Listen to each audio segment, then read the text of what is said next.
Hello viewers, আসসালামু আলাইকুম। আজকে আমরা দেখব কিভাবে আমরা মাইক্রোসফট ওয়ার্ডে ওয়াটারমার্ক সেট করতে পারি। প্রায় সময়তে আমরা অনেক ডকুমেন্টে দেখি এই ধরনের একটা লেখা থাকে যেটাকে ওয়াটারমার্ক বলে। এটা আমরাও করতে পারি অফিসিয়াল বিভিন্ন ডকুমেন্ট পাঠানোর ক্ষেত্রে, যাতে কেউ এটা কপি করতে না পারে। তো আজকে আমরা দেখব কিভাবে আমরা এটা সেট করতে পারি। এটি সেট করার জন্য আমরা একটা নতুন ডকুমেন্ট নিলাম। আমরা প্রথম থেকে A to Z দেখব কিভাবে আমরা ওয়াটারমার্ক সেট করতে পারি। আমরা একটা নতুন ডকুমেন্ট নিয়েছি। টুলবারের ডিজাইন মেনুতে গেলাম। ডিজাইন মেনুতে গেলে ডান সাইডে 3টি অপশন আছে: watermark, page colour, page border. আমরা ওয়াটারমার্কে গেলাম। ওয়াটারমার্কে গেলে একটা বক্স ওপেন হয়েছে।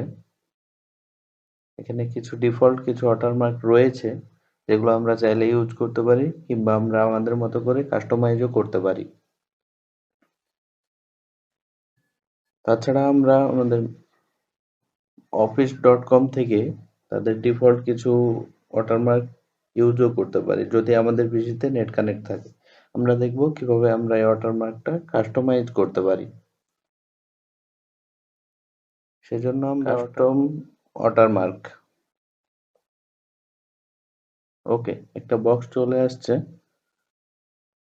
আমরা এখানে কয়েকটা অপশন দেখছি: no watermark, picture watermark, text watermark. আমরা এখানে পিকচার ওয়াটারমার্কও করতে পারি। সেজন্য আমাদের পিকচার ওয়াটারমার্কে ক্লিক করতে হবে, সিলেক্ট পিকচার। আমরা আমাদের পিসি থেকে সিলেক্ট করে দিতে পারি কি ধরনের কোন ছবি আমরা ওয়াটারমার্কে দিতে চাই।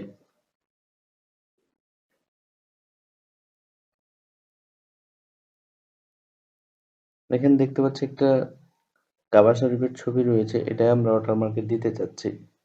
ছবিটা সিলেক্ট করে ইনসার্ট করলাম।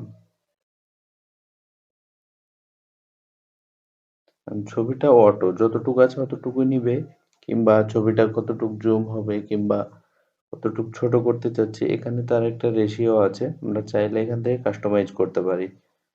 আমরা অটো দিলাম, ওকে কিংবা অ্যাপ্লাই, ওকে দিলাম। আমরা দেখতে পাচ্ছি ছবিটি আমাদের পেজে ওয়াটারমার্ক হিসাবে চলে এসেছে। এখন আমরা যদি এর উপরে কিছু লিখি, তাহলে ওয়াটারমার্কটা থেকে যাবে, আমাদের লেখাটা কেউ আর কপি করতে পারবে না। এবার আমরা দেখব কিভাবে আমরা টেক্সট ওয়াটারমার্ক দিতে পারি।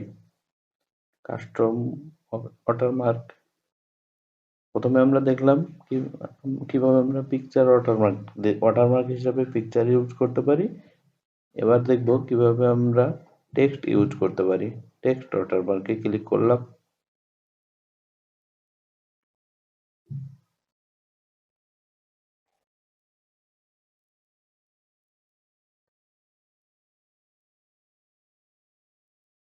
আমরা এখান থেকে ফন্ট সিলেক্ট করে নিতে পারি।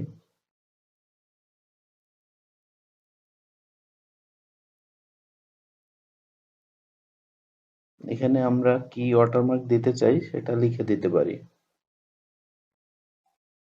আমার নাম দিলাম।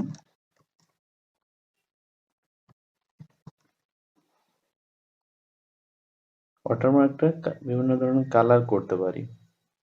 এখান থেকে যে কোনো কালার চুজ করে আমরা যেহেতু আমরা ওয়াটারমার্ক করতে চাচ্ছি, তো বেশি উজ্জ্বল কালার দিলে আমাদের যে লেখা থাকবে লেখাটা বুঝতে কষ্ট হবে। সেই জন্য আমরা একটা গ্রে টাইপ কালার সিলেক্ট করে দিচ্ছি, ওকে।